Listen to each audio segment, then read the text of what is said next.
ஒரு ஊரில் வயதான விவசாயி ஒருவர் வாழ்ந்து கொண்டிருந்தார். தன் வயலில் உழைத்து அதில் வரும் சொற்பமான வருமானத்தில் சந்தோஷமாக வாழ்ந்தார். அவருடைய சொத்து ஒரே ஒரு குதிரைதான். ஒரு நாள் குதிரை காணாமல் போச்சு. ஊரார் ஓடி வந்து சொன்னார்கள், என்ன ஒரு துரதிர்ஷ்டம், ஏழ்மையில இருக்கவங்களுக்கு மேலும் இது தேவையா? விவசாயி அமைதியாக சொன்னார், இருக்கலாம்.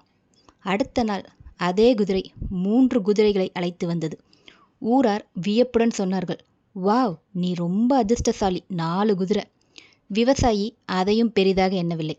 இருக்கலாம் என்றார்.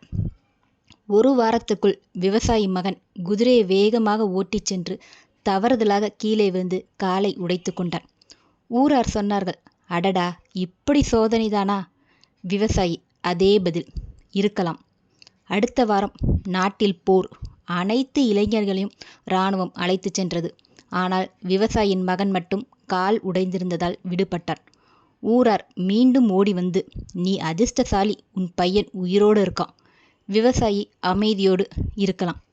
அவர் ஏன் இந்த மாதிரி எல்லா நேரத்திலும் ஒரே மாதிரி பதில் சொன்னார்? ஏன்னா அவர் வாழ்க்கையின் உண்மையை புரிந்து கொண்டார். நல்ல நாள், கெட்ட நாள், இதெல்லாம் நாம தான் பெயர் போட்டு வைத்தது. ஒரு நாள் எப்படி தோன்றுகிறதோ அந்த நாளும் நமக்கு ஒரு பாடம் கற்றுத்தருகிறது. நல்லதும் கெட்டதும் நாணயத்தின் 2 பக்கங்கள். சுகமும் துக்கமும் ஒன்றுக்கொன்று பின்னி பிணைந்தவை. அதனால்தான் வாழ்வில் எதையும் தலைக்கு எடுத்து கொள்ள வேண்டாம். நமக்கு நேரும் ஒவ்வொரு அனுபவமும் நமக்கு பயிற்சி, நமக்கு பாடம். எதையும் விமர்சிக்காமல் ஏற்றுக்கொள்வது ஒரு ஞானம். இது நிரந்தரமில்லை, நாளையும் உண்டு என்பதை கொண்டே வாழ்வது நம்மை பாதுகாக்கும். இன்று உங்களுக்கு ஏதேனும் நடந்ததா? அதற்கு பதில் சொல்லுங்கள், இருக்கலாம்.